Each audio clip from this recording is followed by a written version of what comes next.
하나님께서 우리에게 주시는 말씀은 신약성경 사도행전 26장 13절에서 18절의 말씀입니다. 신약성경 사도행전 26장 13절에서 18절의 말씀, 신약성경 233쪽에 있습니다. 사도행전 26장 13절에서 18절의 말씀을 봉독하겠습니다. 왕이여, 정오가 되어 길에서 보니 하늘로부터 해보다 더 밝은 빛이 나와 내 동행들을 둘러 비추는지라. 우리가 다 땅에 엎드러짐에 내가 소리를 들으니 히브리 말로 이르되 사울아 사울아 내가 어찌하여 나를 박해하느냐. 가시체를 뒷발질하기가 내게 고생이니라. 내가 대답하되 주님 누구시니이까? 주께서 이르시되 나는 내가 박해하는 예수라. 일어나 너의 발로 서라. 내가 내게 나타난 것은 곧 내가 나를 본 일과 장차 내가 내게 나타날 일에 너로 종과 증인을 삼으려 함이니 이스라엘과 이방인들에게서 내가 너를 구원하여 그들에게 보내어 그 눈을 뜨게 하여 어둠에서 빛으로 사탄의 권세에서 하나님께로 돌아오게 하고 죄사함과 나를 믿어 거룩하게 된 무리 가운데서 기업을 얻게 하리라 하더이다. 아멘. 하나님의 말씀입니다. 오늘부터 우리 교회는 바울의 비전이라는 제목으로 하반기 연속 설교를 시작합니다. 예수님을 만나서 그 인생이 변화되었고 기독교의 깊은 진리를 발견했던 바울을 묵상하면서 우리는 우리 각자에게 나의 믿음과 삶을 향하여 말씀하시는 하나님의 은혜를 경험하는 자리가 되기를 원합니다. 오늘 바울의 비전 첫 번째 시간에는 바울이 예수님을 만났던 회심의 순간을 함께 묵상하려고 합니다. 오늘의 본문은 사도 바울이 이방인 교회에서 모금을 한 헌금을 가난한 예루살렘 교회에 전달하고자 예루살렘에 들어갔다가 바울을 반대하는 유대인들에게 붙잡힌 후에 일어난 일입니다. 바울은 붙잡혀서 로마 총독 베스도와 아그리빠 왕 앞에서 자신을 변론할 기회를 얻게 되는데, 이 자리에서 바울은 자신이 다메섹으로 가는 길 위에서 부활의 주님을 만났던 회심의 경험을 소개합니다. 예수 믿는 사람들을 박해하는 일에 열심이었던 바울이 다메섹에 있는 그리스도인들을 붙잡으러 가다가 부활의 주님을 만나서 삶이 완전히 변화하게 됩니다. 사도행전에는 바울의 회심 장면을 3번이나 소개하죠. 9장과 22장, 그리고 오늘 묵상하는 26장입니다.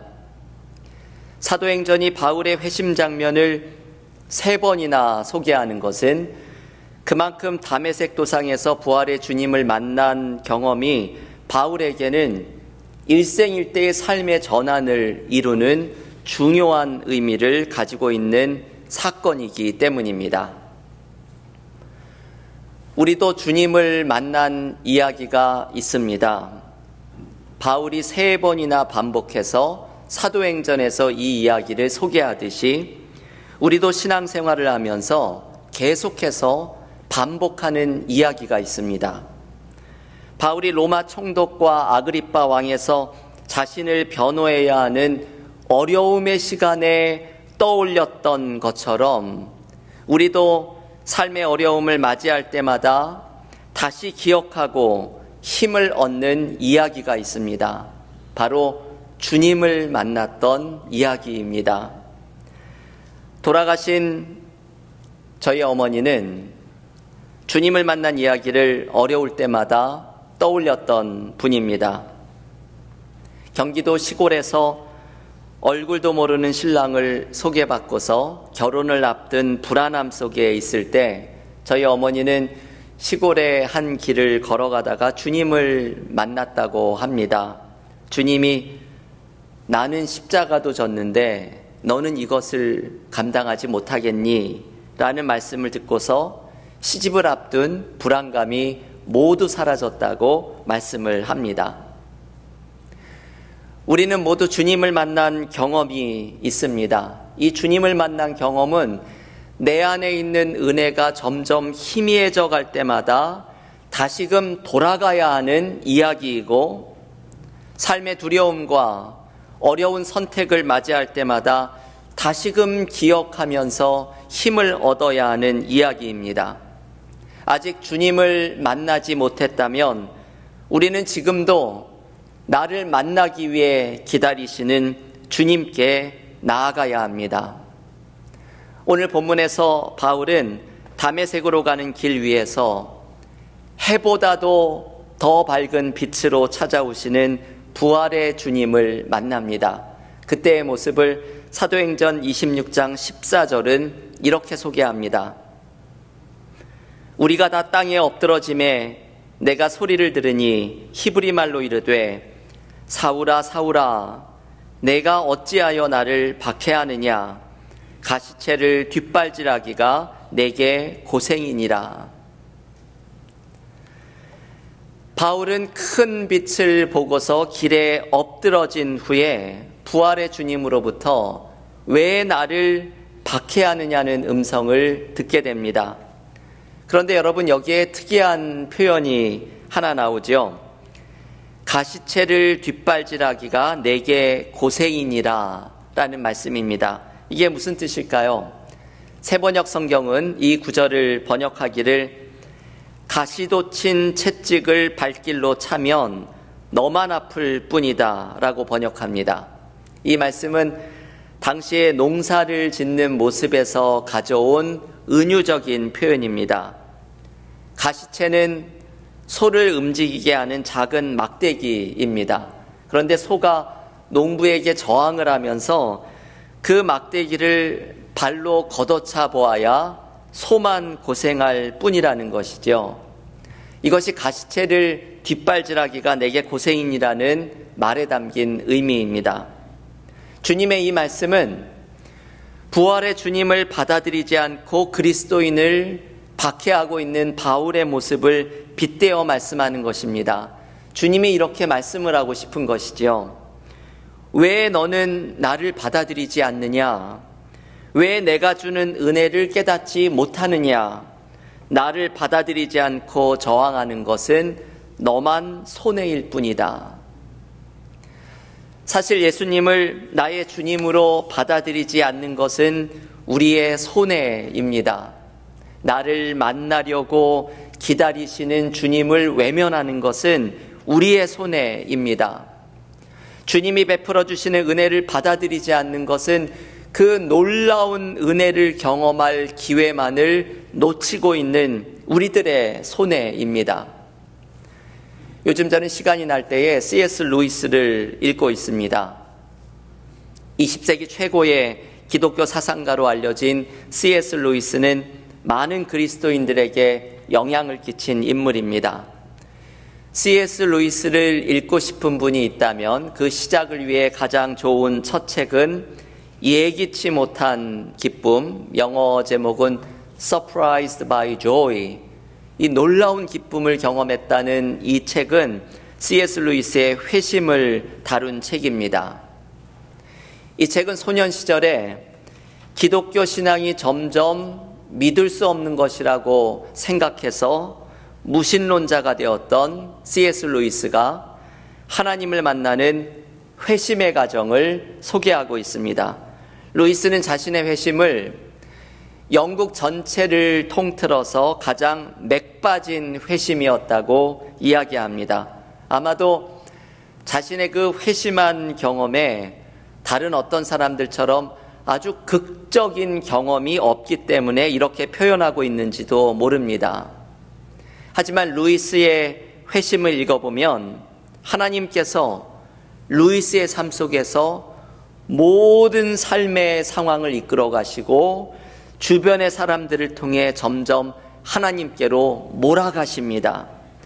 무언가 드라마틱한 경험은 없어 보여도 자신의 삶 속에서 끊임없이 찾아오시는 하나님을 만나게 됩니다. C.S. 루이스는 예기치 못한 기쁨에서 자신이 만난 하나님을 이렇게 소개합니다. 모들린의 방에 혼자 있을 때 일만 잠시 놓으면 그토록 피하고 싶었던 그분이 꾸준히 한치의 양보도 없이 다가오시는 것을 밤마다 느껴야 했던 내 처지를 상상해 보기 바랍니다. 나는 드디어 항복했고 하나님이 하나님이시라는 사실을 인정했으며 무릎을 꿇고 기도했습니다. 하나님의 강요는 우리를 해방시킵니다. 제가 좋아하는 이 대목을 교우들께 소개를 해드린 적이 있습니다. 루이스는 무언가 극적인 경험이 없어서 영국에서 가장 맥빠진 회심이라고 표현을 하지만 사실은 하나님을 만났던 엄청난 경험을 소개합니다. 하나님을 피해서 달아나는 자신을 하나님은 이분의 표현으로 꾸준히 한치의 양보도 없이 찾아오십니다. 하나님께서는 루이스를 압박하신 것이죠. 루이스는 하나님의 이 강요가 자신을 해방시켰다고 말합니다. 하나님을 만났을 때 경험했던 자유와 기쁨과 충만함을 바로 해방이라고 표현한 것입니다. 여러분, 오늘 사도행전에서 바울이 경험했던 회심도 이와 비슷합니다. 바울도 주님이 찾아오셔서 가시체를 뒷발질하느라 내가 고생이 많구나, 내가 나를 받아들이지 않고 거부하느라 수고가 많구나, 그러니 내가 힘든 것이다 말씀하시는 주님의 강요를 듣습니다. 하지만 주님의 강요는 결국 바울을 기쁨과 자유로 이끌어갑니다. 주님을 받아들이지 않았던 것이 손해였음을 깨닫게 됩니다. 여러분, 우리는 하나님의 강요에 응답해야 합니다. 하나님이 한치의 양보 없이 우리를 찾아오실 때, 하나님께서 우리를 피할 길 없이 다루어 가실 때, 우리가 살아가면서 이 경험을 하죠. 하나님께서 우리를 피할 길 없이 다루어 가시는 것을 경험할 때 우리는 하나님께 응답해야 합니다. 왜냐하면 하나님의 강요는 우리를 해방시키기 때문입니다. 주님을 거부하는 것은 나만 손해입니다. 주님께 응답하며 주님이 주시는 자유와 기쁨을 경험해야 합니다. 우리는 11월 초에 전도 집회를 엽니다. 전도 집회 콘서트 여기는 여호와께서 기다리시나니라는 제목입니다. 이 전도 집회에서 내가 무엇을 해야 하느냐고 궁금해하시는 분들이 있다고 합니다. 여러분, 우리가 이번 전도 집회를 통해서 가장 중요하게 해야 할 일은 우리를 찾아오시는 하나님을 만나는 것입니다. 나만 만나는 것이 아니라 우리 주변에 하나님을 알지 못하는 사람들을 이 은혜를 향하여 초대하는 것입니다. 어떤 분들은 가시체를 뒷발질하듯이 하나님을 거부하고 있습니다. 그것이 그들에게 손해인 줄도 모르고 하나님의 은혜를 거부하고 있습니다. 어떤 분은 하나님을 향한 원망과 교회 생활의 상처로 주님을 향한 길을 스스로 막아서고 있습니다. 우리는 그분들을 초대해야 합니다.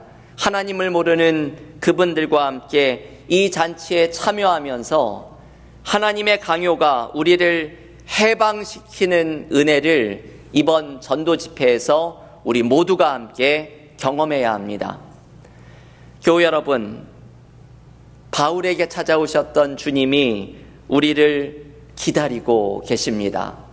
하나님은 오늘도 꾸준히 한치의 양보도 없이 우리를 만나기 위해 찾아오십니다. 하나님을 만나십시오. 주님을 새롭게 만나십시오. 하나님과의 만남 속에 우리가 상상하지 못했던 은혜와 기쁨이 있습니다. 하나님의 강요가 우리를 해방시킵니다. 주님과의 만남이 우리를 살아나게 합니다. 이 은혜를 체험하는 그리스도인들이 모두 되시기를 간절히 기원합니다.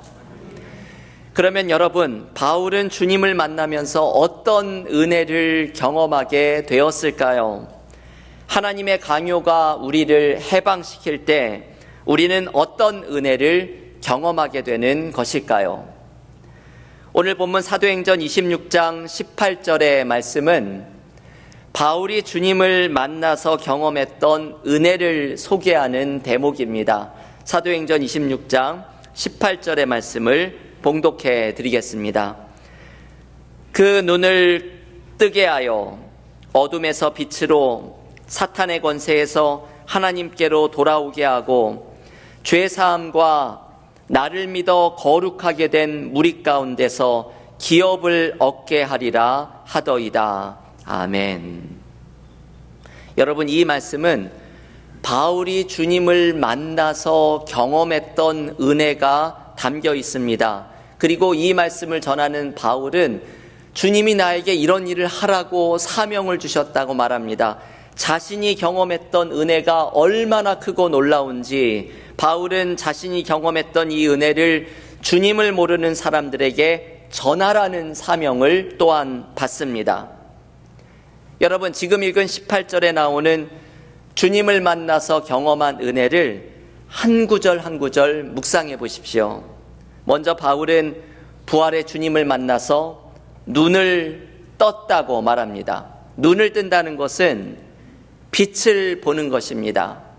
이전의 세상에서 새로운 눈이 열려서 새로운 세상을 보고 내가 이 땅에 사로잡혀 살아가던 삶에서 하늘의 시각으로 나의 삶을 바라보는 새로운 세상이 열려진 것입니다. 바울은 부활의 주님을 만나서 눈을 뜨면서 어둠에서 빛으로 옮겨지고 사단의 권세에서 하나님께로 돌아오고 죄 사함을 경험하고 주님을 믿어 거룩하게 되는 은혜를 경험합니다. 여러분이 18절에 나오는 모든 표현들은 바울이 경험했던 놀라운 은혜를 소개합니다. 눈을 떠서 어둠에서 빛으로 옮겨지고 사단의 권세에서 하나님께로 돌아오고 죄 사함과 거룩하게 되는 은혜를 경험합니다. 우리는 앞으로 바울이 경험했던 이 은혜들을 묵상하고 나눌 것입니다. 바울 스스로가 직접 경험했고 또한 이 은혜를 전하라는 소명을 받았던 바울의 비전을 주일마다 우리가 함께 묵상하면서 우리도 주님을 만나는 은혜를 경험하려고 합니다. 여러분, 우리는 주님을 만나면서 이러한 놀라운 은혜를 경험하고 삶이 변화되는 것을 체험합니다. 제가 감명 깊게 읽었던 책 가운데 데이비 플랫 목사님이 쓴 복음이 울다라는 책이 있습니다. 이 책에는 히말라야의 산속 마을에서 하나님의 은혜를 경험했던 한 사람을 소개합니다. 이번 설교를 준비하면서 이거를 읽으면서 얼마나 아름다운 간증인지 새삼 느꼈습니다. 비샬이라는 이름의 그리스도인의 이야기입니다. 비샬이라는 사람은 불교를 믿고 있는 그 히말라야 오지의 마을을 수호하는 마을의 전사였습니다. 그런데 어느 날 타지에서 온 선교사 부부가 그 마을에 들어와서 선교센터를 짓고 사역을 시작합니다. 마을 사람들은 불교 외에 이방 종교가 들어오면 마을에 재앙이 찾아온다고 믿고 있었습니다. 그래서 비샬은 이 이방신의 스파이로부터 마을을 지켜야 한다는 신념으로 다른 마을의 전사들과 함께 선교사 부부를 찾아가서 선교센터에 불을 지르고 이 선교사 부부의 머리에 총을 겨누면서 이들을 마을에서 쫓아냈습니다. 그런데 놀라운 일이 벌어졌습니다. 얼마 후에 그 마을에 자연재해가 일어나서 수많은 사람들의 집이 허물어졌는데 그 선교센터가 불타고 쫓겨났던 선교사 부부가 이 마을의 소식을 듣고 마을을 돕겠다며 다시 찾아온 것입니다. 그렇게 험악한 일을 당하고도 돕겠다고 찾아온 선교사 부부가 이해가 되지 않았지만 비샬은 작은 도움이라도 절실한 상황이라서 모른 척 했습니다.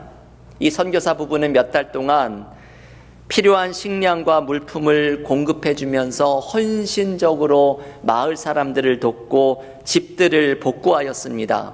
그러는 동안에 비샬에게 놀라운 일이 벌어집니다. 이 사람이 예수를 믿게 된 것입니다. 이 선교사 부부의 모습에서 하나님의 사랑을 보게 되고 예수님을 보게 되고 주님을 영접하는 기적이 일어납니다. 비샬이 예수님의 제자가 되자 제일 먼저 한 일은 교회를 세우기 위해서 자신의 땅을 내놓은 것입니다. 이제 마을 사람들은 비샬을 조롱하기 시작했습니다. 동료 전사들은 비샬을 배반자라고 핍박을 하기 시작을 했습니다. 하지만 주님을 만난 비샬의 변화를 막을 길이 없었습니다. 여러분, 비샬은 오늘 말씀처럼 새로운 눈을 떴습니다.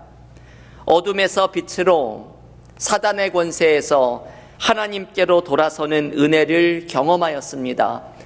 바울도 이 은혜를 경험하였고 이 은혜를 전하는 것을 비전으로 삼았습니다.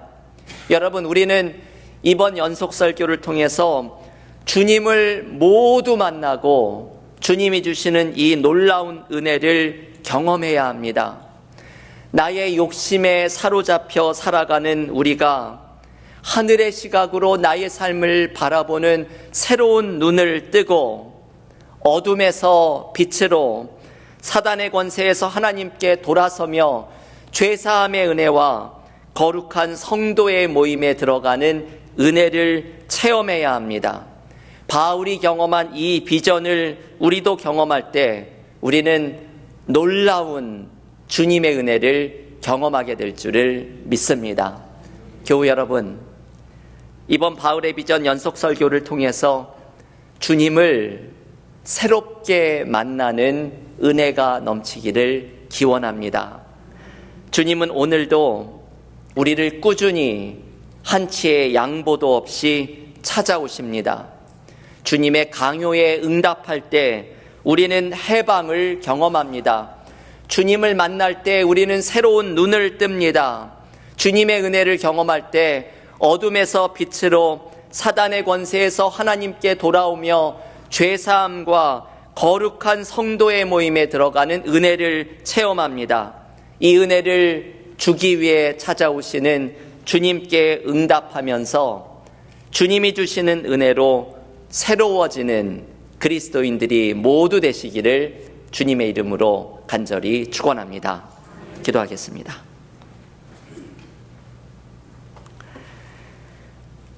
하나님 감사합니다. 오늘부터 우리에게 사도 바울이 주님을 만나서 경험했던 그 놀라운 은혜로 삶이 변화되고 새로운 삶을 향해 나아갔던 은혜를 우리로 묵상하며 기대하게 하시니 감사드립니다. 오늘 사도행전의 말씀을 묵상하면서 주님께서 나의 삶에도 한치의 양보 없이 꾸준히 찾아오실 때 주님을 만나고 주님을 만나는 은혜가 우리의 삶의 새로운 길을 열어주며 하나님의 놀라운 은혜를 체험하고 우리의 삶이 변화되는 그리스도인들이 되기를 원합니다. 오늘 이 예배의 자리, 우리를 찾아오시는 주님 앞에 우리의 마음의 문을 열게 하시고 주님을 만날 때 경험하는 은혜가 우리의 삶의 모든 묶임을 풀어내며 삶을 치유하며 하나님이 열어가시는 새 길을 경험하는 예수께서 주시는 새로운 은혜를 경험하는 그리스도인들이 모두 되게 하여 주시옵소서. 예수님의 이름으로 기도하옵나이다. 아멘.